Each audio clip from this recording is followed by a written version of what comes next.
here with another segment of Coach's Corner. I'm here today with Roderick Clark. Tell the audience what school you go to and a little bit about yourself. I attend Redlands Community College in El Reno, Oklahoma. I just recently transferred from Yesho County Community College in Chinook, Kansas. It's in the Jayhawk Conference. I went to high school at Leeson West. I'm originally from Kansas City. Okay. Tell the audience how tall you are and how much you weigh.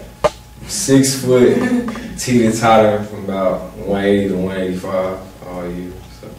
Okay. And what made you go to a junior college and play basketball there? Well, in high school, going into my senior year, I was I say I was a little under-recruited. Mm-hmm. And you know, a lot of coaches were calling me in, and I was in contact with a lot of coaches, but you know, things weren't always falling into place in terms of offer wise and you know, things like that going further down the road. So at the end of my senior year, and I also did bad on my ACT. So at the end of my senior year, junior colleges started coming in and communicating with me. So I just really had to make my pick, and I wanted to be close to home still. So the closest school I had was Yesho County, because I took Penn Valley out of the equation in Johnson County. And so I went to Yesho County, which is in the best junior college conference in the whole nation, so it was a good opportunity. I went there, had a decent freshman season, and you know, things didn't work out at the end. Guys bumped ahead of coaches and things like that, but you know, things happen, so I made the transfer. Okay. All right, you mentioned that the coaches and the players bumped heads.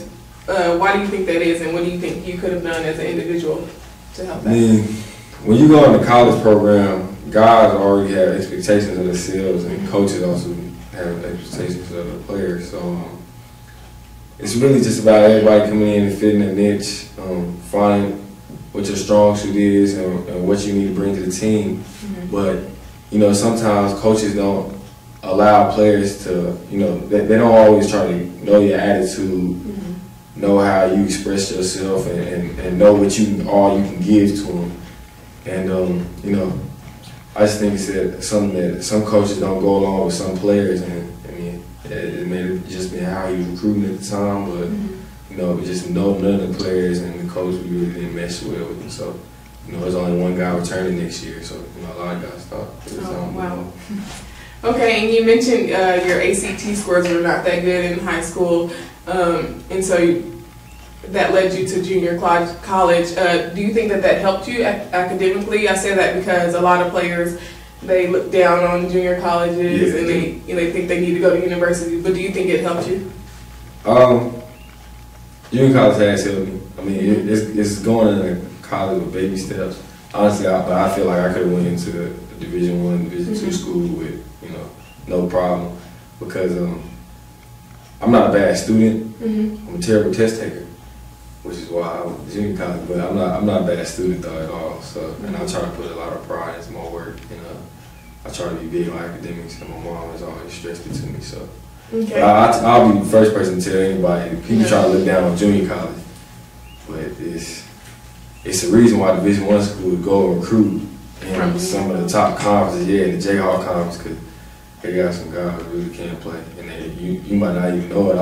I was 18 years old, and after one of the games, somebody told me the dude I was guarding was 22 years old. And I was like, what? He kind of old, ain't he? But, okay, so if a recruiter was looking in on you now at your junior college level, what would they see? What would you present to them?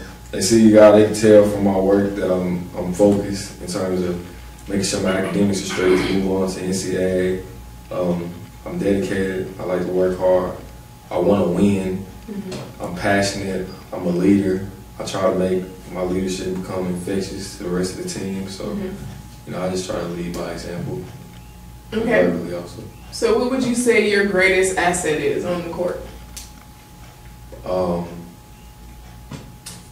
Probably the way I control the floor. I like running the team, really. I mean, the coach at Redlands, when I was transferring, he basically called me up, and because my school had played Redlands this year, so he already seen me play. And he basically just told me, you know, I like you. I seen you play. I want to put the ball in your hands. I want you to run the show for me. And right there, that automatically just caught me right there. And it seemed like that was a place I wanted to go because in high school, I felt like I didn't get the chance to run a team as much as I really could have to my abilities. This year, you know, I was doing it off the bench, coming behind some older guys, and I had my times to do it. I did it well, but, you know, I didn't have as much time as I wanted to. This time, it feels like, you know, he wants me to come in. It's not going to be handed to me, but I also have to work. I'm in a good position to have a starting job, and I'm just running the team, and I got some good guys to play with, so I feel like that's just going to bring out the best in me. Okay, so what is your expectations for the upcoming season? My expectations? Yeah. On a Region 2 championship, that's the basically conference or regional championship, going to Hutchinson for the national tournament, JUCO national tournament, and I don't know, the individual stuff really doesn't matter to me. I just want to grow as a player and a person, become wiser, move on to a Division I, Division II school. It looks pretty good for Division I right now, but you know, I don't want to jump ahead on anything. But I just want to contribute in any way possible and have a good team. Okay, so you said the individual stuff doesn't matter, but it does matter. So what do you do to prepare yourself for a game? Oh, to prepare myself? Yeah. Oh, I probably should say the accolades individually. Yeah, right. Well, I'm constantly in the gym all summer. I mean, ever since I was yay high, Calvin Wainright, he's tough, and he makes sure that we stay in the gym. Me, Amaya, Ishmael Wainright, Roderick, AJ Newbill, Dominique Washington, we all run together, and they cram us in the gym. Whether it's like last night working out at Lincoln Prep middle school, and it was probably like 180 degrees in there. But I mean, they make sure we stay in the gym, make sure we stay working hard. So 180, huh? It was hot. It felt like sauna. It was hot. Okay. So. And we actually interviewed Calvin Wainright a while ago, and he seems very passionate about the game and things like that. What would you say you've learned from him? A lot. He's always just really expressed us working hard. He always wants us, you know, in the gym. You know, he one of the guys that we shooting around. I can make 10 shots and he'd be like, no, they hit the rim. They ain't even hit nothing but net. I'm like, man, I made the bucket, right? But you know, he's always tough on us. He demands us to work hard, but at the same time, he loves us. I mean, when we were probably in second grade, he had us playing 12 and under and 14 and under leagues, and wearing uniforms about to fall off our bodies because they was fit for the older kids. But I mean, he's always prepared us for this time. So, you know, him and the rest of our family, you know, expect us to come out and just work hard and make good of ourselves. Okay. Do you have any universities in mind at the moment? At the moment? Yeah. No, I'm pretty open. So, you know, it's just, I'm along for the ride for my last year junior college ball, so I'm excited. Okay. So, off the court, what do you do in your free time? Do you have a Facebook or Twitter that you stalk daily? I tweet quite a bit sometimes. Where can they find you on Twitter? It said living_legacy HPB. And okay, we're gonna have to write that down. That's too long. Yeah, it is long. It has a lot of meaning though, so that's why and then you can find me on Facebook at Roderick Clark. And I post a lot of pictures during the season of me playing, and I give a little information to family and things like that are out, you know, so they know what I'm up to, you know, I'm doing all right, so.